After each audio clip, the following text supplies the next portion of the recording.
Bismillahirrahmanirrahim. Assalamualaikum warahmatullahi wabarakatuh. Waalaikumsalam warahmatullahi wabarakatuh. Waalaikumsalam. Terima kasih atas kesempatan yang diberikan. Kami dari kelompok 1 akan memaparkan hasil diskusi kelompok kami.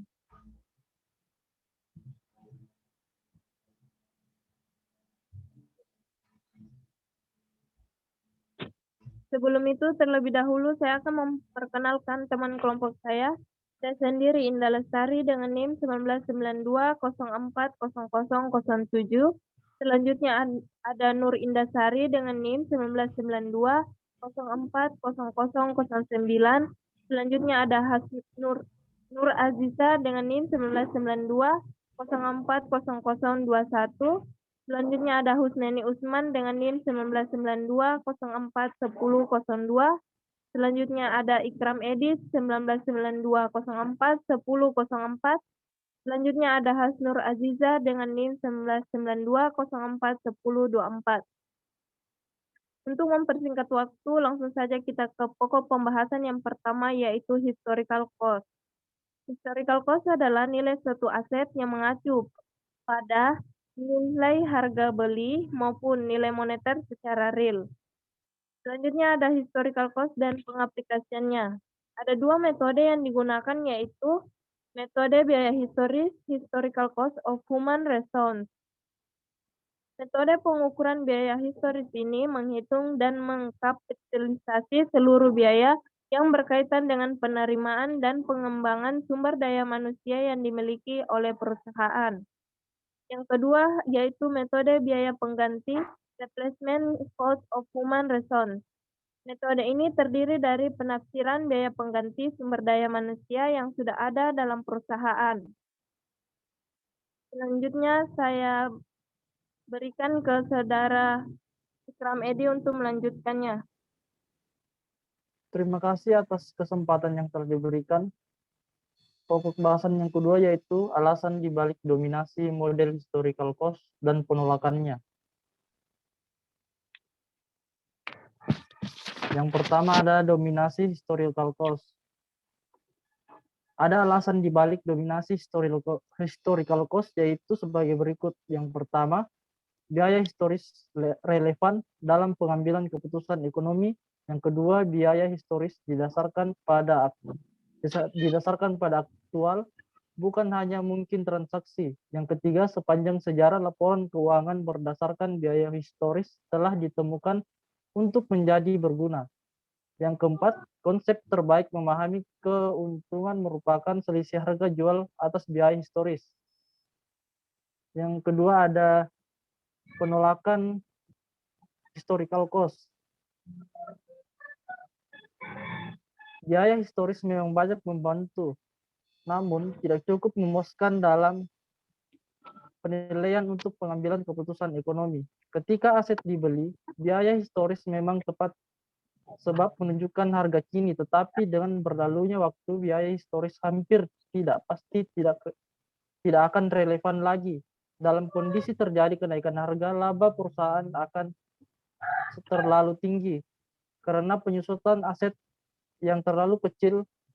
Masalah ini menjadi berbahaya karena dividen dibagikan berdasarkan laba akuntansi. Begitu juga pajak.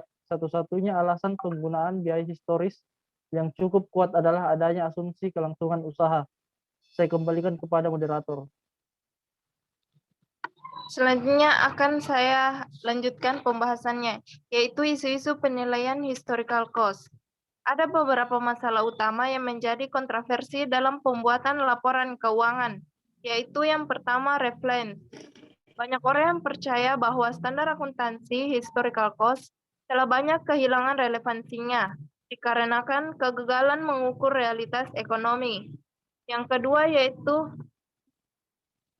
reliability. Kubu yang menentang akuntansi berdasarkan nilai pasar menggunakan argumentasi bahwa fair accounting kurang dapat dipercaya dan menjadi halangan utama dalam penerapannya. Dan kubu juga menganggap bahwa model historical cost lebih unggul sebab lebih dapat dipercaya atau tingkat reliabilitasnya lebih tinggi. Itu saja dari saya. Selanjutnya saya persilakan kepada Saudari Ica.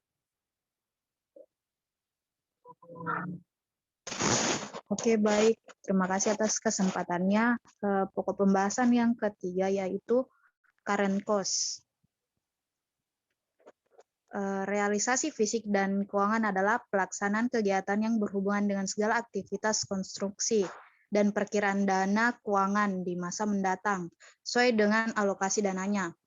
Laporan realisasi fisik dan keuangan atau yang biasa disebut LRFK merupakan salah satu laporan yang menjadi tolak ukur dalam penilaian. Satu Bourdieu menyatakan bahwa struktur dan fungsi sosial hanya bisa dipahami lewat media sosial, di samping juga model ekonominya. Pada setiap transaksi ekonomi bersifat material, selalu disertai transaksi non-ekonomi yang bersifat imaterial, berbentuk modal sosial, yaitu berupa hubungan interpersonal di antara pelaku transaksi, misalnya hubungan antara tenaga penjualan dengan konsumen. Selain itu, perbedaan modal ekonomi dan modal sosial terlihat pada konversi. Modal ekonomi mudah dikonversi dalam bentuk uang atau pemilikan. Modal sosial seperti gelar pendidikan bisa juga dikonversi menjadi modal ekonomi atau nilai jual ekonomi. Saya kembalikan ke moderator.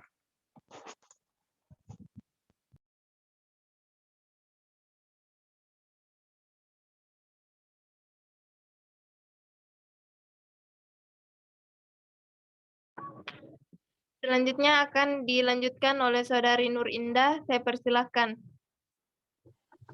Baik, saya akan melanjutkan materinya. Yang kedua, standar current cost accounting yang telah digunakan di berbagai belahan dunia. Pengendalian biaya digunakan di berbagai dunia.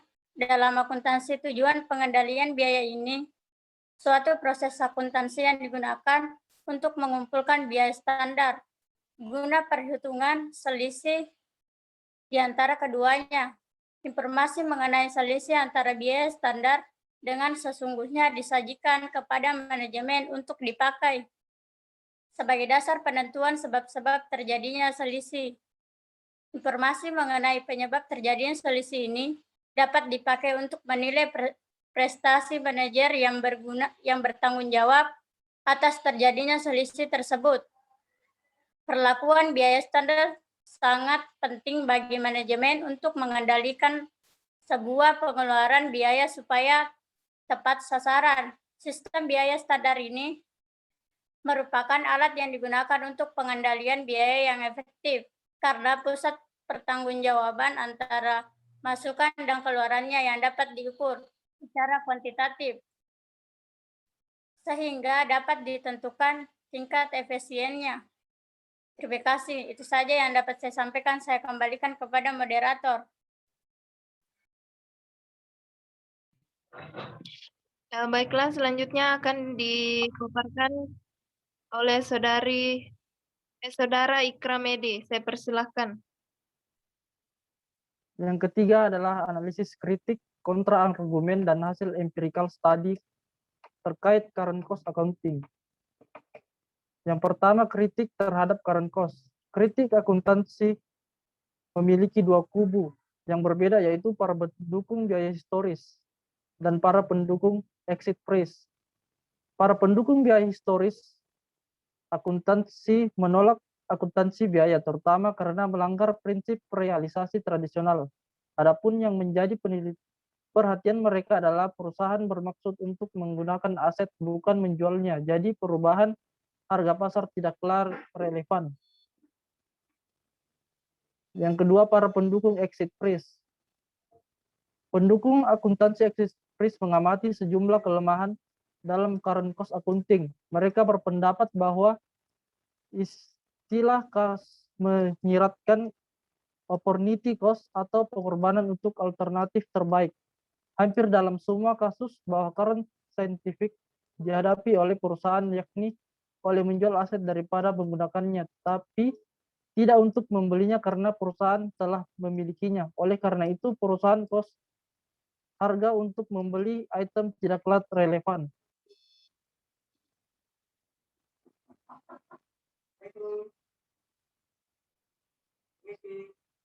Selanjutnya ada Kontra-argumen pendukung current cost. Yang pertama, unrealized holding gains adalah fenomena yang terjadi pada tahun berjalan dan memenuhi prinsip pengakuan bila cukup bukti objektif mendukung perubahan harga. Yang kedua, objektivitas sesuatu yang relatif. Yang penting penentuan biaya pemenuhi tingkat objektivitas maksimum, misalnya penggunaan harga pasar pada LCM. Yang ketiga, perubahan teknologi dapat diakomodasikan dengan penerapan CCA. Yang keempat, entry freeze sebagai metode penilaian normal. Yang ketiga yaitu hasil empirical study. Studi empiris USA menggunakan model simulasi komputer. Sebuah tim peneliti di University of Texas meneliti perbedaan antara laba biaya historis dan pendapatan nilai saat ini. Yang kedua, empirical study di luar USA.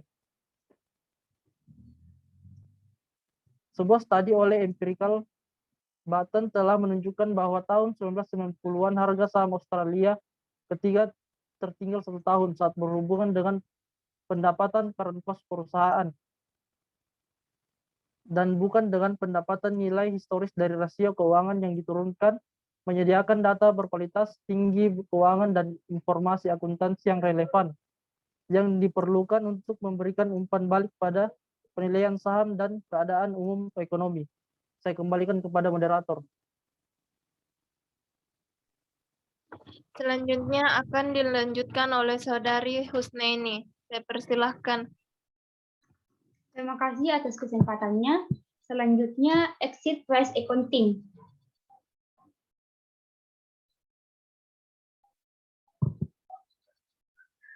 Untuk argumen terkait pelaporan exit price accounting, terdapat 8 argumen. Yang pertama, menyediakan informasi yang berguna, di mana pada saat ini perusahaan memiliki banyak pemegang saham. Maka informasi laporan keuangan yang diberikan oleh akuntan sangatlah penting, di mana akuntan akan melaporkan semua keuntungan dan kerugian perusahaan. Yang kedua, pengambilan keputusan yang adaptif, di mana dalam konsepnya perusahaan selalu siap untuk tindakan membuang aset jika hal tersebut merupakan yang terbaik dan mempertimbangkan kesempatan alternatif yang mampu memberikan keuntungan yang besar. Selanjutnya, yang ketiga, informasi yang relevan dan dapat dipercaya, di mana dalam konsepnya perusahaan, di mana untuk dapat dikatakan relevan, informasi harus berguna dalam pengambilan keputusan. Penggunaan laporan akuntansi. Untuk itu, untuk menentukan tindakan yang diambil, dan jika tidak ada kendala, maka informasi dapat dikatakan relevan. Dan yang keempat, exit price, melibatkan referensi untuk contoh-contoh yang nyata, karena setiap contoh mengacu pada saat ini. Pada saat ini harga pasar sebenarnya. Penyusutan tidak didefinisikan dengan cara konvensional, namun dalam arti ekonomi, penurunan harga pasar. Yang kelima,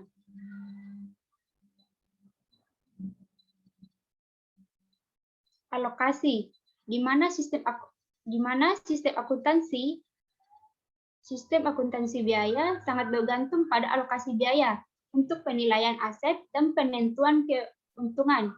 Hal ini karena exit price accounting di masa mendatang mempunyai laporan keuangan bebas alokasi.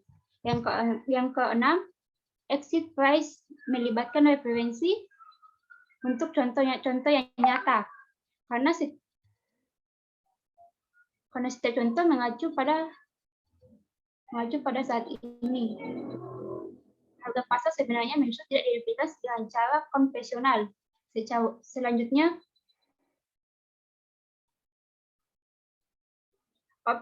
objektivitas. Hal ini sering dikatakan bahwa harga pasar saat ini tidak objektif. Namun beberapa studi penelitian menunjukkan bahwa harga pasar relatif lebih objektif daripada kebanyakan yang orang percayai. Dan yang terakhir, ukuran risiko, di mana exit price dan perubahan exit price juga bisa menjadi indikasi risiko keuangan pembelian aset. Misalnya jika sebuah perusahaan membeli aset dengan exit price yang berbeda secara signifikan dan entry price, maka aset tersebut adalah proposisi berisiko.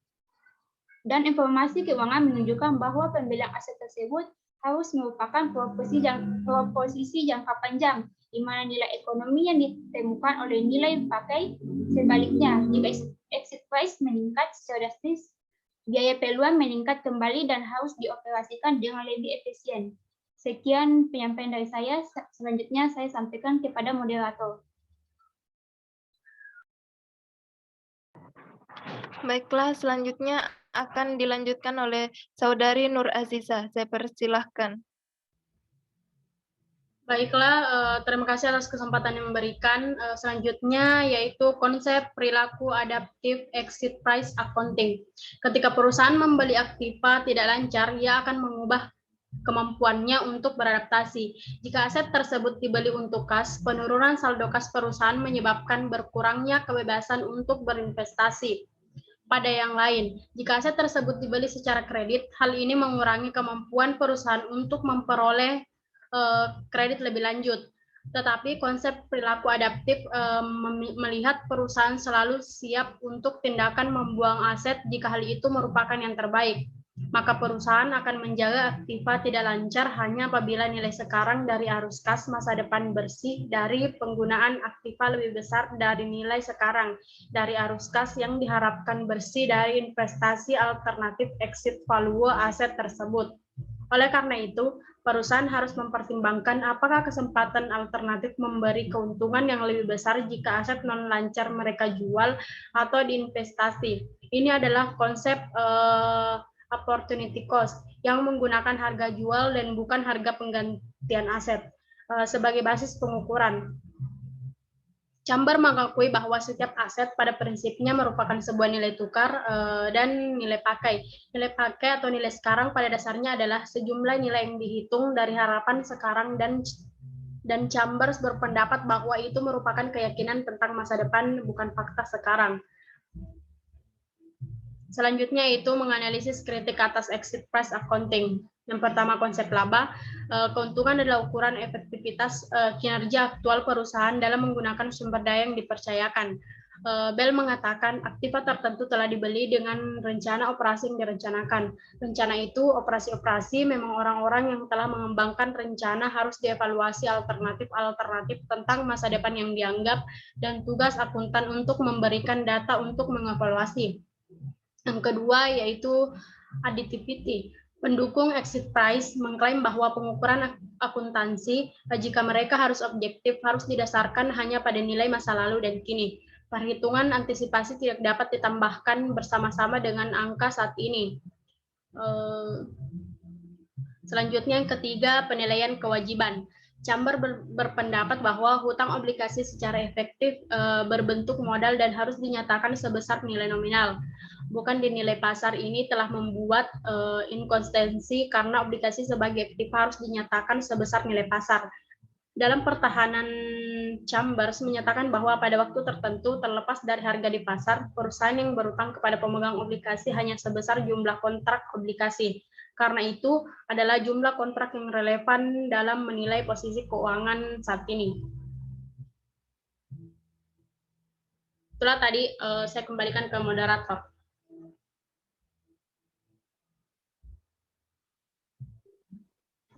Mungkin itu saja hasil pemaparan dari kelompok 1. Kurang dan lebihnya mohon dimaafkan. Assalamualaikum warahmatullahi wabarakatuh. Waalaikumsalam warahmatullahi wabarakatuh.